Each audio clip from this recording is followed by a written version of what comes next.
آج انسانی اقدار کی بات کی جا رہی ہے. مجھے بتاؤ اس سے بڑھ کر کوئی ذلت ہو سکتی تھی کہ سکا باپ اپنی بیٹی کو زندہ درگور کرتا تھا اور اس پر معاشرہ داد دیتا تھا. جرم آج بھی ہوتے ہیں لیکن مجرم گردن جھکا کے چلتا ہے. لیکن وہ کیسا سفاکانہ زمانہ تھا کہ مجرم کو جرم پہ داد ملتی تھی اور جب وہ اپنی بیٹی کو زندہ درگور کر کے آتا تو معاشرہ اسے تحسین کی نظروں سے دیکھتا. اور یہ اتنا بڑا جرم ہے. اللہ قرآن مجید میں ارشاد فرماتا ہے وَإِذَا الْمَوْءُودَةُ سُئِلَتْ بِأَيِّ ذَنبٍ قُتِلَتْ. قیامت کے دن سب سے پہلا فیصلہ قتل کا ہوگا. سب سے پہلا سوال نماز کا ہوگا اور سب سے پہلا فیصلہ قتل کا ہوگا. دوسرے لفظوں میں یہ سمجھ لیں کہ حقوق العباد میں سب سے پہلے قتل کا فیصلہ ہوگا اور حقوق اللہ میں سب سے پہلا سوال نماز کا ہوگا. اور پھر اس قتل میں بھی سب سے پہلے ان بچیوں کا قتل جو زندہ درگور کی گئی. ان کے ظالم باپ کے ٹہرے میں کھڑے ہوں گے. اللہ تعالیٰ ان بچیوں سے پوچھے گا بِأَيِّ ذَنبٍ قُتِلَتْ, کس جرم میں تمہیں قتل کیا گیا. اب سوال یہ ہے کہ ان بچیوں کو تو پتہ ہی نہیں کہ ہمیں قتل کیوں کیا گیا. ابھی آنکھ کھلنے نہیں پائی تھی کہ نوچ لی گئی. ابھی شعور سنبھلنے نہیں پایا تھا کہ گلا دبا دیا گیا, مٹی تلے دبا دیا گیا. انہیں تو پتہ ہی نہیں کہ یہ غضب کیوں ڈھایا گیا ہمارے اوپر. ہمارے ظالم ماں باپ نے یہ قہر کیوں توڑا. ان سے کیوں پوچھا جا رہا ہے جن کو پتہ ہی نہیں اور ظالم باپ کے ٹہرے میں کھڑے ہیں. اور دنیا کا یہ اصول ہے کہ مجرم سے اسباب جرم پوچھے جاتے ہیں, محرکات اسے پوچھے جاتے ہیں, صفائی کا موقع بھی دیا جاتا ہے. تو اللہ کی عدالت میں ان مجرموں کو جو کٹہرے میں کھڑے ہیں, پہنچ سے باہر بھی نہیں ہے, ان سے نہیں پوچھا جا رہا, ان بچیوں سے پوچھا جا رہا ہے بِأَيِّ ذَنبٍ قُتِلَتْ. یہ سوال اٹھایا مفسرین نے, ان بچیوں سے کیوں پوچھا جا رہا ہے, ان کے ظالم باپوں سے کیوں نہیں پوچھا جا رہا. تو جواب یہ دیا کہ بیٹیوں کا قتل اتنا گھنونا جرم ہے کہ اللہ تعالیٰ ان ظالم باپوں سے بات کرنا بھی گوارا نہیں کرتا. وہ اس قابل بھی نہیں ہے کہ ان سے خطاب عتاب بھی کیا جائے. اس لیے کہا ان کو جا رہا ہے اور جھڑکا ان کو جا رہا ہے. تو اتنا بڑا جرم جٹائی کے ساتھ ہوتا ہے, فخر کے ساتھ ہوتا ہے, اور معاشرے میں داد ملتی ہے اور کوئی اس کے راستے میں رکاوٹ ڈالنے والا نہیں ہے. یہ میرے حضور تھے جنہوں نے آ کے کہا بیٹیوں کو قتل کرنے والوں سن لو, میری بیٹی فاطمہ میرے جگر کا ٹکڑا ہے. اس کو صرف ہم کلمہ محبت کے مزاج میں لیتے ہیں. ذرا اس پہلو پہ بھی غور کیجیے. جب بیٹیوں کو زندہ درگور کر کے باپ فخر کرتا ہے, اس زمانے میں یہ کہنا کہ میری بیٹی میرے جگر کا ٹکڑا ہے, یہ کتنی بڑی بات تھی. اور فرمایا جو دو بہنیں اور دو بیٹیاں اللہ کی رضا کے لیے تربیت کر کے پروان چڑھا کے ان کا نکاح کر دے, کل قیامت کے دن وہ میرے ساتھ اس طرح ہوگا جس طرح میری یہ دو انگلیاں. ایک شخص کھڑا ہوا, حضور اگر کسی کی دو بیٹیاں نہ ہوں تو ایک ہی بیٹی ہو, تو فرمایا اس کو بھی یہ اعزاز ملے گا. تو کہاں بیٹیاں زندہ درگور کی جا رہی ہیں اور کہا جس کی ایک بیٹی ہے وہ آرزو کر رہا ہے کاش کہ میری بھی دو بیٹیاں ہوتی. یہ تھی تبدیلی, یہ تھا حضور کا لایا ہوا دین. میں وہاں گجرا والا مارکیٹ میں گزر رہا تھا تو میں ایک بوڑھے شخص کو دیکھا کہ اس نے اپنی کمر پہ بوریاں لادی تھی اور چل رہا تھا. میری شناسائی تھی تو میں نے روک کے پوچھا کہ آپ اس بڑھاپے میں کام چھوڑ کیوں نہیں دیتے. تو اس کی آنکھوں میں نمی آ گئی اور ایسے اس نے انگلی اٹھائی اور آج تک وہ اس کا انداز مجھے بھولتا نہیں ہے. اس نے کہا کہ جناب میری ایک بیٹی رہتی ہے جس کی میں نے ابھی شادی کر دی ہے. تو میں سوچنے لگا کہ یہ باپ تو زندہ درگور کرتا تھا اور آج یہ بڑھاپے کے باوجود اپنی کمر پہ بوریاں لاد رہے ہیں کہ میں نے بیٹی کی شادی کر دی تھی. یہ بھائی تو قتل کر دیتا تھا کل میرا کوئی بہنوئی نہ کہلائے, اور آج وہ فیکٹری میں اوور ٹائم لگا رہا ہے, پردیس کاٹ رہا ہے, دکھ برداشت کر رہا ہے, میں بہنوں کے ہاتھ پیلے کر رہا ہوں. تو ان کے سینے میں یہ پیار کس نے لکھ دیا؟ جواب ایک ہی آئے گا, میلاد والے نبی نے. اب کوئی شخص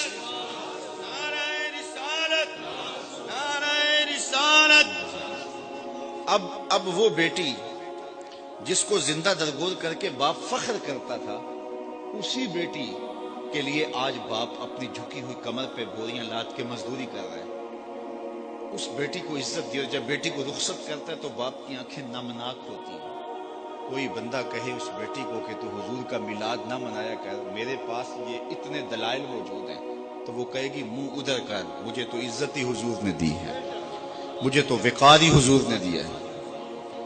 مولانا ظفر علی خان بولے ہم جس میں بس رہے ہیں وہ دنیا تم ہی تو ہو، ہمارا تو سب کچھ ہے ہی حضور ہے، لیکن تو ہی ہوتے ہیں میریاں آساں دا سہارا، دس کنوں کراں جے تینوں نہ کراں یاد۔ بہن کی آبرو نہیں تھی، حضور علیہ السلام حضرت شیمہ کے ساتھ جو پیار کی انوکھی داستان رقم کی، جب ان کے قبیلے کے لوگ پکڑے گئے اور وہ حاضر خدمت ہوئی اپنے لوگوں کو چھڑانے کے لیے، تو حضور استقبال کے لیے کھڑے ہو گئے، اور پھر حضور نے چند گھوڑے اور چند جوڑے دیے اور پوچھا کہ کدھر آئی ہو؟ تو انہوں نے کہا کہ اس مقصد کے لیے آئی ہوں۔ تو فرمایا تم نے ویسے پیغام بھیج دیا ہوتا۔ اللہ اکبر! تو یہ تھا حضور کا دیا ہوا دین۔ ستیلی ماں تو ترکے میں بٹتی تھی، یہ تو سارے جانتے ہیں، لیکن تاریخ عرب ہے کہ سکے تین بھائیوں نے اپنی سکی ماں کو 900 دراہم میں فروخت کر کے 300 درہم بانٹے تھے، یہ تاریخ ہے۔ لیکن میرے حضور نے جنت کھینچ کے ماں کے قدموں تلے رکھ دی۔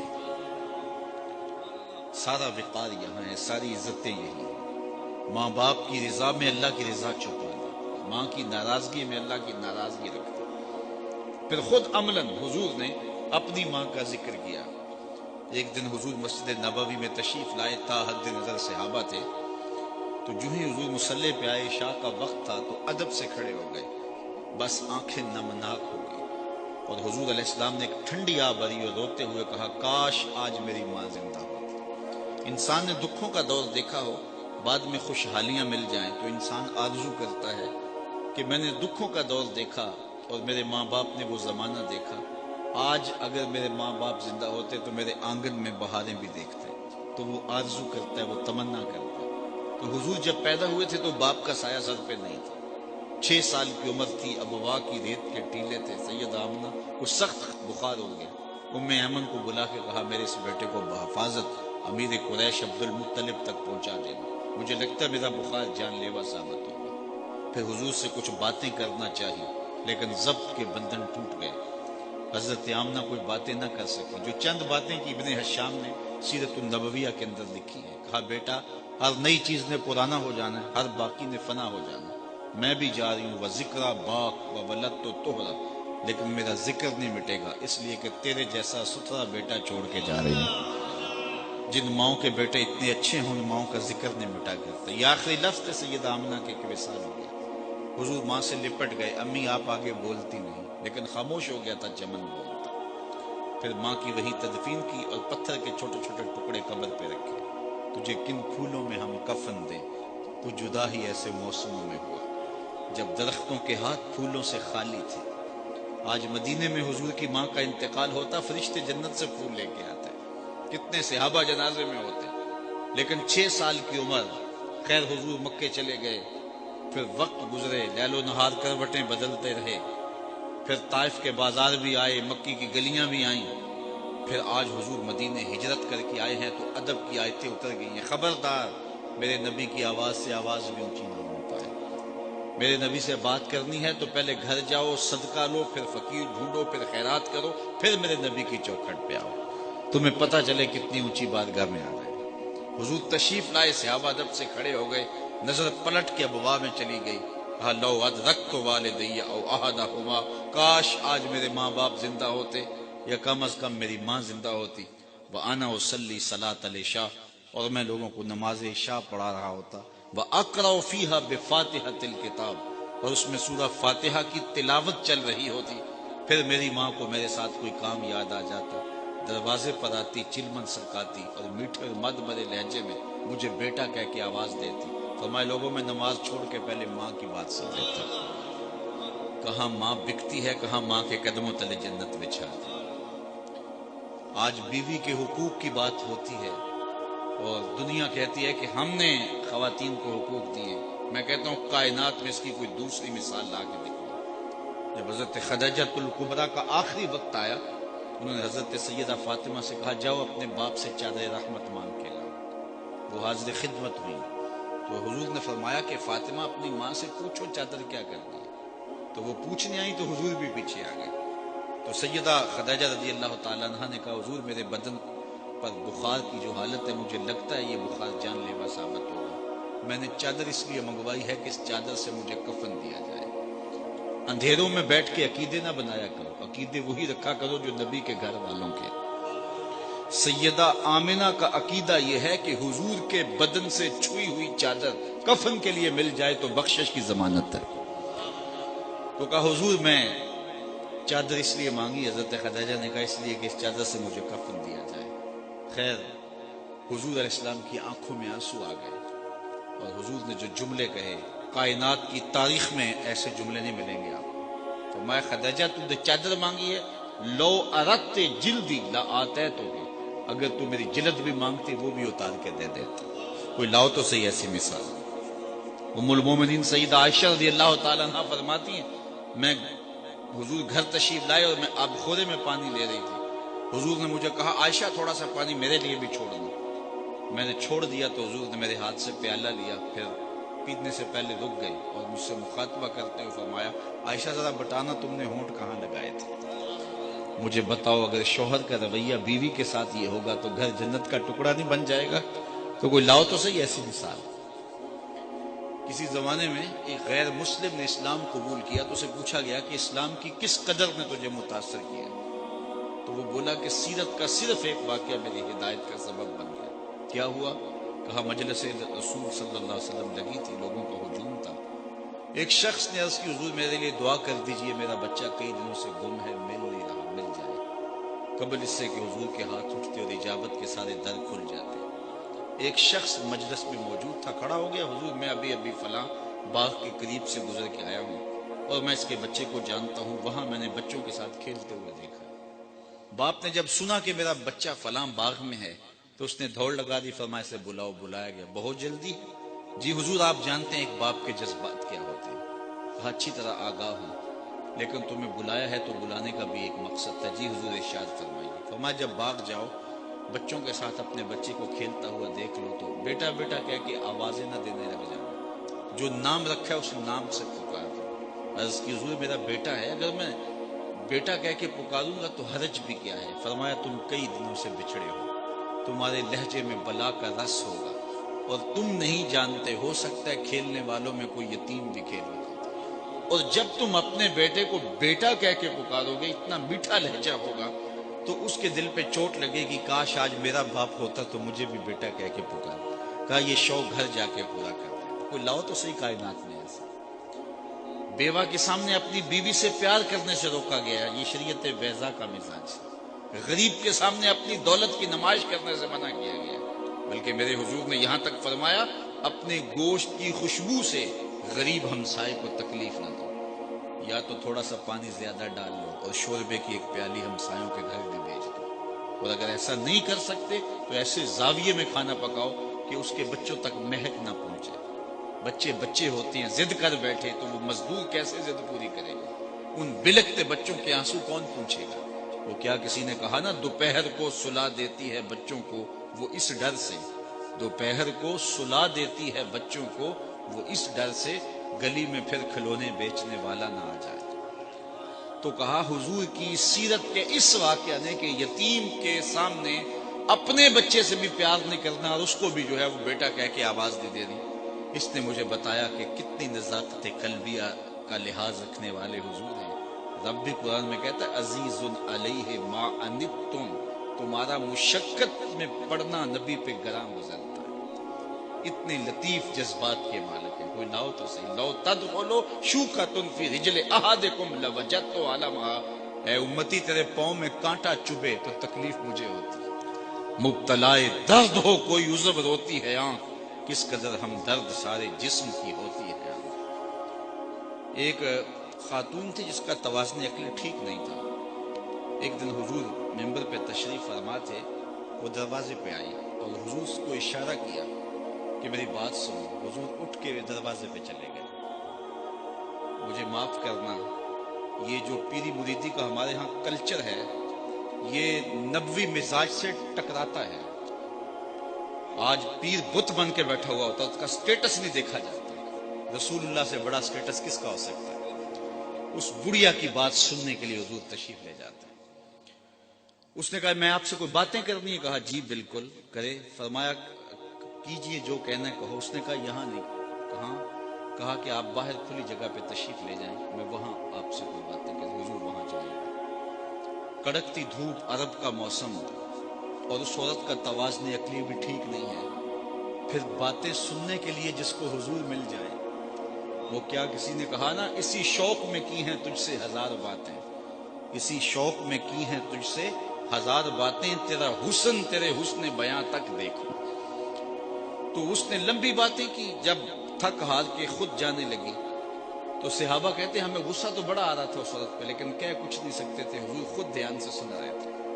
جب تھک کے جانے لگی تو ہم نے عرض کی حضور اس عورت کا توازن عقلی ٹھیک نہیں ہے، لوگ اس کو دیکھ کے راستہ بدل لیتے ہیں، جس کے پاس کھڑی ہو جاتی ہے پھر جان نہیں چھوڑتی۔ آپ کا وقت قیمتی، بدن نازک، اور کار نبوت کی اہم ذمہ داریاں، آپ ایسی ویسی عورتوں کی باتیں نہ سنا کریں۔ تو حضور نے فرمایا عمر، پورے مدینے میں اس بیچاری کی کوئی نہیں سنتا، میں بھی نہ سنوں، ایک تو ہی ہوتے ہیں میری آساں دا سہارا، دس کنوں کراں جے تینوں نہ کریں یاد۔ تو کیا میں اس آقا کا میلاد نہ مناؤں؟ یار ساری زندگی میلاد میں گزار دوں، حق کے شکر پھر بھی ادا نہیں۔ سحر کو بھی میلاد، شام کو بھی میلاد، دن کو بھی میلاد، رات کو بھی میلاد، ساری زندگی اس آقا کے نام لگا دوں، حق کے شکر پھر بھی ادا نہیں۔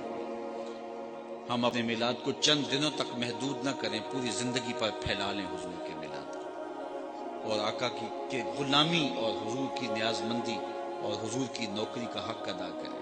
حق ادا فی نفس ہی ہو تو سکتا نہیں ہے، لیکن اپنی زندگی ساری ان کے نام لگا دیں۔ جئیں تو حضور کے لیے، مریں تو حضور کے لیے، زندگی کی ایک ایک سانس وقف کر دیں حضور کے لیے۔ جن کے لب پہ رہا امتی امتی، یاد ان کی نہ بھولو نیازی کبھی، وہ کہیں امتی تو بھی کہہ یا نبی، میں ہوں حاضر تیری نوکری کے لیے۔ اپنی زندگی کی ایک ایک سانس حضور کے نام لگا کر کے حضور علیہ السلام کی غلامی، حضور کی نیاز مندی اور حضور کی نوکری اختیار کر کے ہم حضور علیہ السلام کی رضا اور حضور علیہ السلام کی محبت اور حضور کا پیار حاصل کر سکتے ہیں۔ میں ایک بات کہا کرتا ہوں کہ یہ میلاد تو عربی کا لفظ ہے، اس کو اردو میں یوم ولادت کہتے ہیں، اور انگلش والے اس کو برتھ ڈے کہتے ہیں۔ تو جب کسی کی برتھ ڈے پہ آپ جاتے ہیں تو خالی ہاتھ جاتے ہیں یا کچھ تحفہ لے کے جاتے ہیں؟ تو کوئی تحفہ تو لے کے جاتے ہیں نا، اور تحفہ بھی وہ لے کے جاتے ہیں جس سے وہ خوش ہو۔ بچہ ہو تو کھلونا لے جاتے ہیں، بڑا ہو تو اس کی مزاج کے مطابق وہ چیز لے جاتے ہیں۔ تو حضور کے میلاد پہ آیا کر کوئی حضور کو بھی تحفہ پیش کرتا ہے، تو تحفہ وہ پیش کرو جس سے حضور خوش ہوں گے۔ حضور کس سے خوش ہوں گے؟ خود حضور سے پوچھ لیجئے۔ حضور فرماتے ہیں وَجُعِلَتْ قُرَّةُ عَيْنِي فِي الصَّلَاةِ، میری آنکھوں کی ٹھنڈک نماز میں رکھی گئی۔ تو کیا آج کے اس محفل میلاد میں ہم عزم کر کے اٹھیں، خیر سے جتنے لوگ آئے ہیں ان میں سے تو شاید کوئی ہو جو نماز نہ پڑھتا ہو، لیکن یہ عزم کر کے اٹھیں کہ ہمارے خاندان کے اندر کوئی بے نمازی نہیں رہے گا۔